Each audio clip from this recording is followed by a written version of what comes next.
Welcome to the Go Flush Yourself podcast with Jared Kirk and Matt Milbauer. Hey everyone, back for another episode of the Go Flush Yourself podcast. Apologies in advance for any Springer noise in the background. Mine are pretty excitable right now. I think it's because Jared's here. Usually they're really chill, just laying down sleeping, but Jared's here and they're a little excited, so apologize for any of that. I want to start off. So Jared, your wife and my wife are best friends. Yes. Okay. And they've been best friends, what, 15 years? Something like roughly? that, yeah. So our kids are 16. So Yes. roughly 15 years. So the other day I'm watching TV. I'm watching like a YouTube channel or something, and some guys are sage grouse hunting, and it looks like awesome. And I'm like, this looks cool. And I text Jared like, we should try Wyoming sage grouse. That'd be cool. And he's like, yeah, we're kind of throwing ideas back and forth. I guess might be neat. Some time passes and whatever, do some things during the day. And then my wife calls me and goes, so you're going to Wyoming for a week on top of Montana? And I go, what? No, I'm not doing that. She's like, well, you already told Jared you're doing it. And I said, I'm not doing that. What are you talking about? So I'm not sure what happened on your end, Jared, but on my end, my wife's like, they're going to Montana. So I'm not sure if you were, there must have been some miscommunication there. That was pretty funny. There was a little bit, just trying to figure out. I was just talking to my wife, like you do, and just saying, hey, we were thinking about maybe going. You're getting out there like, hey, heads up. Yeah. We have some plans potentially. Exactly. Maybe doing something, maybe going on another trip, Yeah. And she was like, well, maybe we can go to Yellowstone. And I'm like, that's perfect. Oh, there you go. Let's do like a family trip. See, you're smarter than me. Yeah. I'm just, yeah. Oh, no, that was my wife. That was 100% You were my smart. wife. Oh, I knew it was. I just thought it was funny. Yeah. Yeah. Yeah. As it goes, I'm sure a lot of people can relate to that thing, that happening. And it's one of those things that Jared and I we're talking about that. And it's funny because when we talk about hunting together, we often will have to remember that he and I hunt very differently, even though we're both into flushing dogs, both into similar kind of species of birds we like to chase, even the same places. We're going to hunt those places differently, and I almost always forget. I'm like, oh, going out with Jared, this will be a fun time. And I'm like, oh, no, Jared's approaches things way different than me, and it's not even hunting styles in the sense of how you approach hunting a particular bird. Mm-hmm. If your dog gets birdie or something, it's like the overall day. And so I thought maybe today we talk about how our kind of approaches to a day, a hunt come versus kind of against each other, and then also kind of reach out to you all. And are you like either of us? Are you different? Is there other styles out there that you're into? So Jared, you're gonna go hunting. You're by yourself. Okay, you dogless, whatever. You're gonna go to a place, huge place, public land, lots of room. So right. It's not like it's a small area. You could be there all day if you wanted to be. Mm-hmm. How are you approaching it? So I'm approaching it is that I'm probably gonna get there before sunrise. Get up early, drive wherever it is to get there. Get up early, get there before sunrise, and start getting out there. I think largely that has to do with the fact that a lot of times before the season I was dogless, so it was boot leather time. It was miles on. And hunt all day until I got into something. So that's generally my hunting style is hunt hard, hunt fast, and hunt long. That's to get yourself the opportunities that you need to get. Especially where we're at right now, bird numbers are kind of low. So you just got to do what you got to do. You got to find the places that no one else wants to go to. You got to find the thickest, nastiest places you can get yourself into to find the birds. And I think I'm kind of a general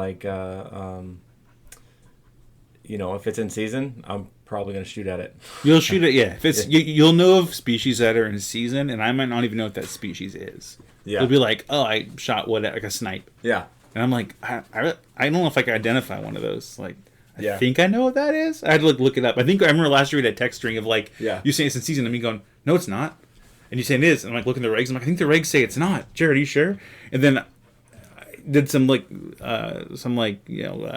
kind of mental cartwheels through the regs and was like, oh, okay, no, the way it's worded, it is. I don't know, it was weird. It listed it with ducks or something. Yeah. It's something weird. Yeah. Anyhow, Yeah, that makes sense. So wait, also something you said that bird numbers are kind of low, and that's kind of true as Washington State, Eastern Washington State versus a place, maybe a place like South Dakota or something. But I did kind of off the topic from this.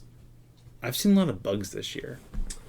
Yeah, Just like backyard biology. Yes, I feel like the dragonflies are crazy. Yes. There's all sorts of little beetles and flies, and it's driving me insane right now in the summer. But every time I see these and it drives me a little nuts, I hope this is also what happened in the spring for the hatch, because that could be a good sign. I think the precipitation, at least for us, was probably as good as it's going to get, being the right timing of it.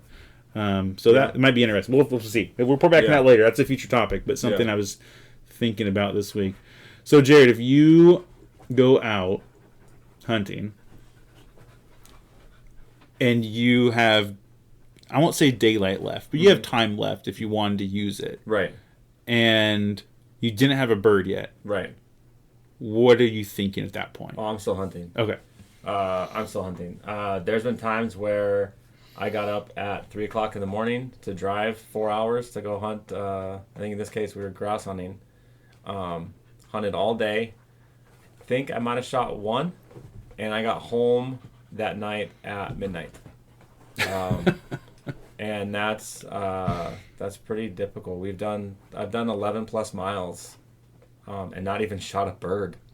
Done that multiple times. I think a lot of listeners can relate to that. Yeah. Like, I'm sure there's a lot of people out there that feel like, yep, been there. Yeah.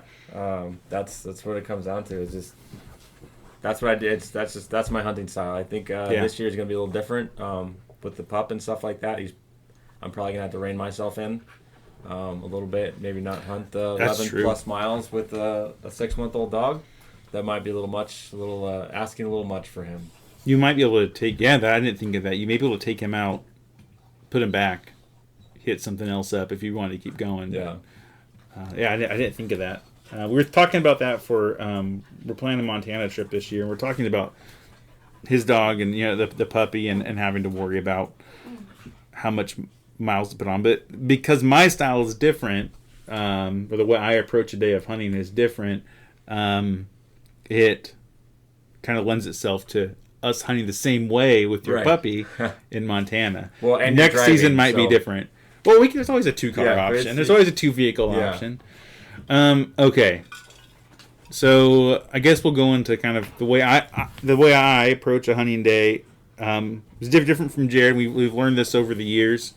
If I can, I'm going to sleep in. It depends. If it's like pheasant opener, and it's like you're more dealing with other hunters, at least around here, than trying to find a bird. Like, to get a bird, you have to like first deal with all the other hunters and get where they're not, and also forget. I'll wake up early and I'll stake out a spot before dark for something like that. But on an average day, I'm sleeping in. Not forever, but not.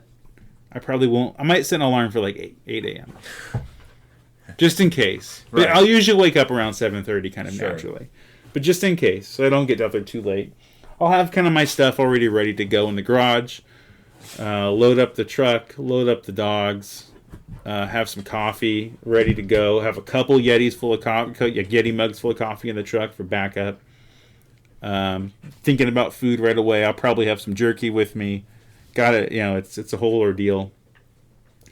On the way out, may stop for breakfast somewhere, may not, depending on things. Don't feed the dogs in the morning. I'm not sure you've been dogless, because it's something you have to consider. Maybe some listeners, maybe some future guests can give us insight on this. I know there's a lot of opinions on this. I'd love to hear an informed one from maybe a vet or something. Maybe the vets don't even know. But if you feed your dog, I feed my dogs twice a day, morning and night. They get 10 a.m., 10 p.m., or 9 a.m., 9 p.m. Usually it's like that. And in the mornings, I don't feed them when I go hunting, or I give them just a little bit, and then give them some water so helps with hydration, and then let them. They take them out when they get home. I feed them after they're kind of relaxed, and change the schedule around a little bit.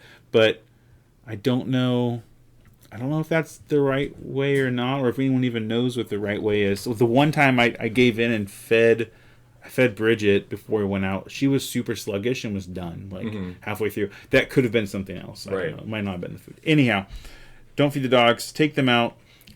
We head out to our spot. If there's a bunch of people there, may go somewhere else.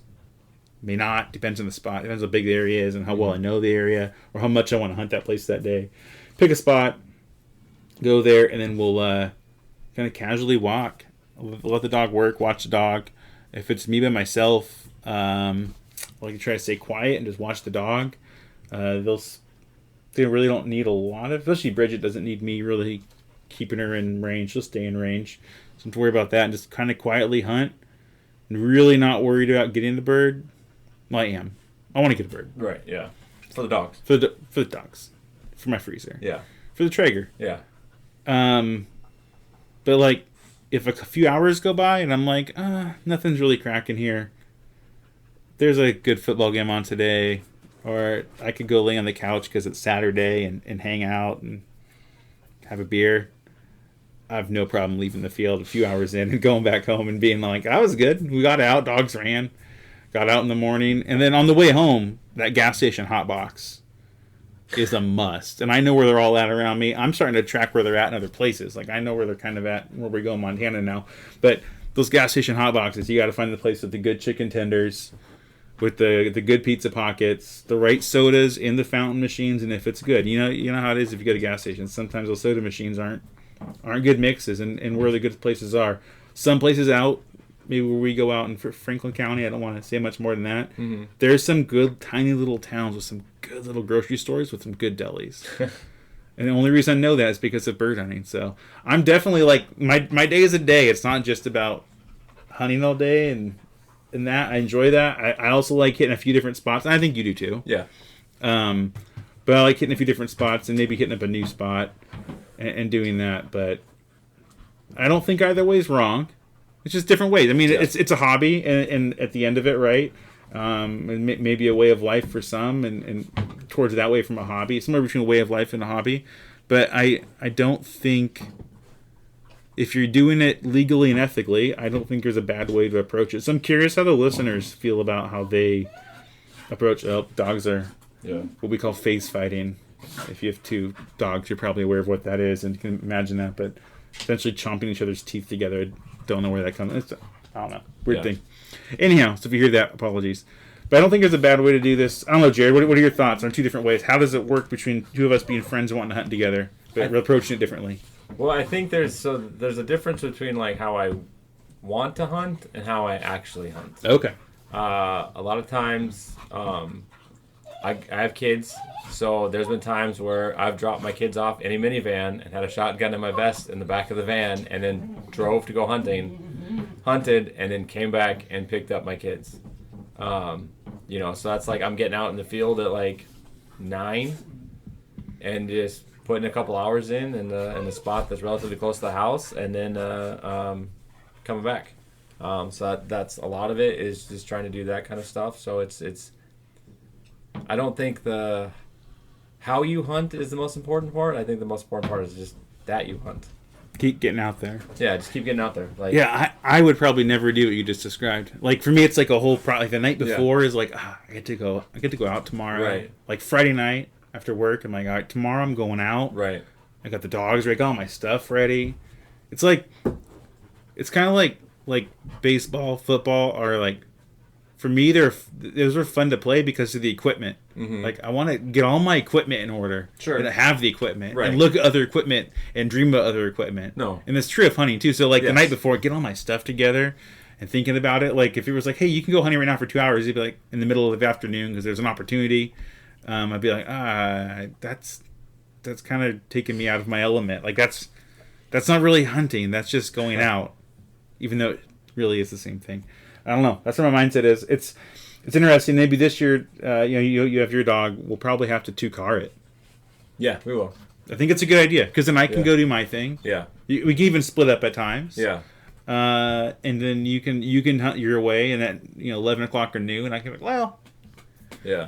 The gas station hot box is calling my name, and They have breakfast burritos. I saw this morning. I better stop by there. You can keep going for another 2 or 3 hours. Yeah. And sometimes I do that, though. I hit another place on the way home, like a new place, if it's kind of on the way, too. So do a little research based on the Onyx map. Well, I think part of it also we have different schedules, too. Like, True. I have during the week off sometimes. You have shift work kind of style. I have shift work kind of stuff. I have work every other weekend. Right. So there'll be a random Tuesday I'll have off, or Wednesday or whatever Might as well go. And I'm going to go. Like, there's nothing hanging out in the house without my kids are in school. My wife's at work. So what else am I going to do? Go out, go hunting for a little bit. Check out some new spots. That's my favorite thing, is just checking out new spots. On Onyx a lot, checking out spots. And then last year, found some new spots that I'm going to try to hit up this year. And Yeah, for sure. Yeah, you work that kind of that shift work schedule where you have random days off. It's not always the weekend. I'm a Monday through Friday, weekends off, and by the time I'm off work and then the day during hunting season, the sun's down. So I'd never even think about going out during the week. It's just not going to happen. So I don't know. Yeah, there's something to that too. So it's cool to see that Bones will get a lot of. He'll get a lot of time out this year, I'm sure. If not long periods of hunts because he's young, like he'll get out there a lot and see some different cover and stuff. So speaking of which, how's Bones doing? I see Bridget, my Springer's in Jared's lap right now, and she's almost to the microphone. So if you hear that, that's what that is. But how's Bones doing? I've seen some videos. You posted some on Facebook. I assume also Instagram. But curious how it's going since last time. So kind of recap. Last time we talked, I think you were talking about you did some play sport stuff with them. Mm-hmm.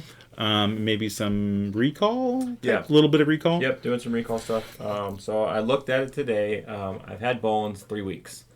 And he's how old now? He's 10 weeks old now. 10? Oh, wow. Yeah, he's 10 weeks old. So I've had him 3 weeks. Haven't had a whole long time. So right now we're still doing a lot of the same stuff. Sit. And then the place board stuff. We're starting to get farther away from the place board. And then trying to have him figure out where the place board's at and stuff. Doing some recall stuff, which he's actually done pretty good with some check cords, some more puppy walks, and then just trying to get him out into some different covers and stuff like that. And then we introduced bumpers. We got a little small puppy one. He doesn't seem to care about tennis balls.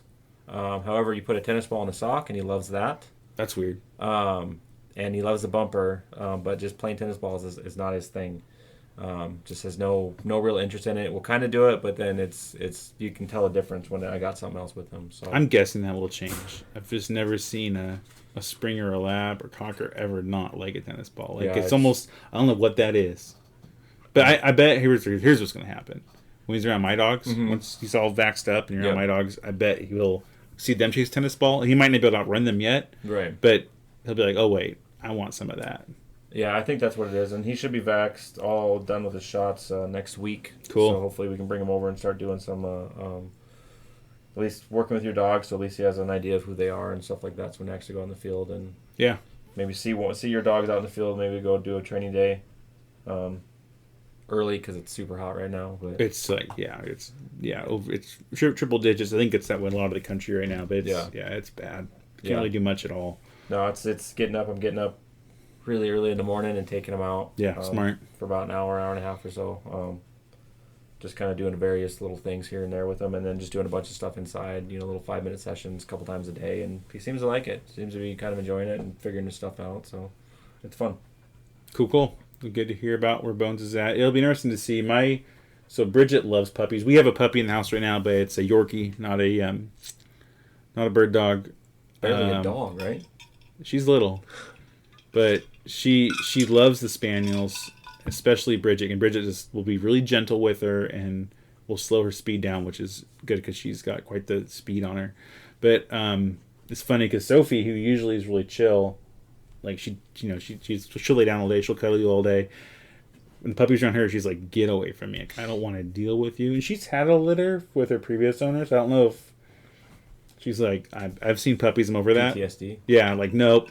But Bridget loves it. Bridget's fixed it. Kind of seeing how she's around puppies, and kind of wish she had a litter, but maybe a future dog. Speaking of hunting styles, Jared, how do you feel when you're hunting? Mm-hmm. So there's limits, sure, for every state, every species. So like rooster limit, rooster pheasant, for example, is 3. Mm-hmm. Do you have like personal limits for anything ever, or do you always just like 3's 3, and I'm gonna try to get 3? No, I don't think I've ever had a personal limit for anything. I just Like, do you reduce that limit? Do you like cap yourself? I got you. Not like I'm gonna get 4 and break the law, but like, Right. am I like I saw 1 today? Yeah. Do you ever do that to yourself? Yeah, well, I mean, generally it's like I take what I can get kind of thing. So like there's been days where I get a quail, and I'm like, oh, I'm good with that. Days where I get nothing, I'm also good with that. I'm generally not a numbers guy. It's just being out, especially just kind of taking a walk with a shotgun. That's what I'm kind of there for. So no, I don't really limits. I've shot limits on doves and stuff like that. See, I am that way. Like doves. What's the limit here? 10 or 15? 15. It was 10. Yeah, I it was think 15. Like, I don't know if I've ever shot. I've never shot 15. Maybe shot like 8 when it was 10. Dev's a little difficult here, but I've never set a personal limit for that. I have set one personal limit, and that was Huns. Mm-hmm. Because they're so rare, I've never shot one in Washington. I did run across a little covey last year and chased it, and never, as a lot of you may know, it's a little tough for the flushing dog, but not impossible. And the first flush she had of them, I wasn't expecting them because we never see them. And I was like, what the heck is that? That's not quail.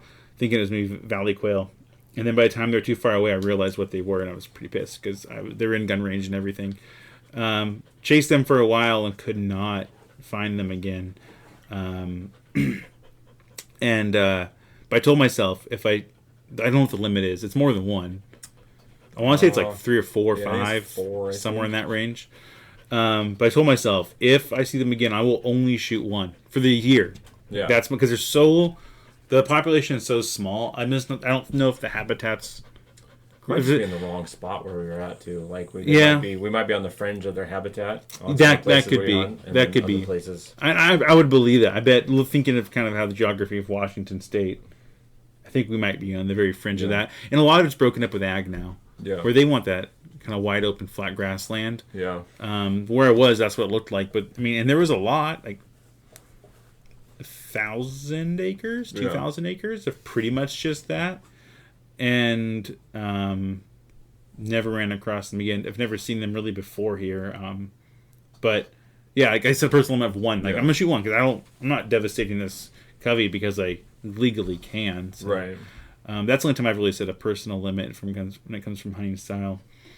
Yeah. So moving forward with the podcast, do you have anything else, Jared, to talk about this episode? I don't think so. I think we talked about our upcoming trips and stuff like that and stuff we were planning. I had one more thing I remember now. It was a second ago. I'd thought of this. You had said something about taking a walk with a shotgun. Mm-hmm. And I was thinking this summer, I think it was last summer actually, I was really missing bird hunting. It's getting to like dog days of summer. This was last year. And I was trying to like fill the void of hunting. I'm like, well, what is hunting? It's working with your dog. It's shooting a shotgun. It's hiking. So I went hiking with a dog. Mm-hmm. I went to the trap range, shot some trap. Mm-hmm. Worked with the dog all the time. But like those 3 pieces weren't enough. It was like that got me like 10% of the way there to like hunting. And I don't know what it is about upland hunting or whatever you're into that like scratches that itch when all those things come together. It's like if you take those things into parts, they just synergistically won't, like, they only work when they're synergistically together. Yeah. But when they're separate, it doesn't work. Like, it's fun. I like going trap shooting. I like working with my dogs. Hiking with the dogs is fun. But I don't know what it is. It's not the same. Even if I think if we went out training and like shot birds to put down to train with the dogs, right, it still wouldn't be it. So I don't know what that is. I don't know if you have any thoughts on that or ideas, but I think it's just a different. I think it's a lot of it because it's like where you're at. A lot of places you go hiking like are not places you go hunting. True, and I wasn't.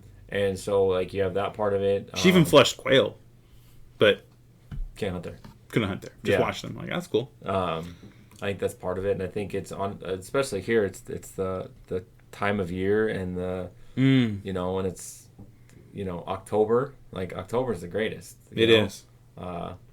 It's weather's not bad. It's cool weather and stuff like that. You're not, it's not 110 degrees outside. Yeah. You got the, leaves are changing. All the, it's a good. It's the whole package. It's the whole package. There's more than just those three kind of primary things Yeah. you think of. It's the whole package of. Yeah, you're right. It's that crisp fall air. Yeah. There's so much to it, and you really can't replicate it. Right. And it's probably good that it's seasonal. I mean, maybe you disagree. No, I think it is, and you have that aspect of like you're on something else's turf, and you're trying to trying to get one on I guess your terms and their terms to a certain degree as well. That's true. You're really participating in, I guess, the food chain in ways we don't day to day. True. But yeah, if it was every day, if for somehow the biology worked out where you could hunt every day of the year, I wonder if it would lose its luster. Oh, absolutely. We get time to miss it. Yeah. For however many months. Absolutely. And then you go do it, but I don't know. I guess at the end of last season, I was kind of like, well, kind of ready for it to be done. The next weekend, I regretted that completely because I was like, I want to go back out. But it's kind of like, it'd be nice to not hunt. I don't know what it is. It'd be nice to not. To just stay home on the weekends? I don't know what that was. Maybe it was just winter was settling in. But I don't know. Maybe there's something to the seasonality of it that helps with that. Well, cool. Yeah. Anything else for this episode, Jared? No, I think we're good. Cool. All right. Well, thanks for listening. And a reminder, we do have our Patreon. We are ad-free podcast, so you get our real opinions. We are only listener supported. And thank you to our current Patreon patrons. There are already some out there. Thank you for being some of the first to jump on and join up. We are looking to do maybe in the future different tiers there. But right now it's a low cost $2 per month donation to the podcast so we can keep this up and running and keep talking about the Flushing dogs that we love.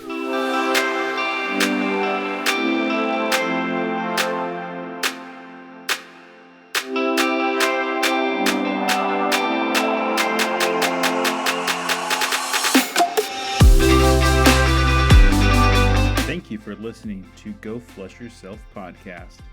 Check us out on Instagram and X. As an ad-free show, we are completely listener-supported. If you would like to help us, please find us on Patreon for an easy $2 per month donation.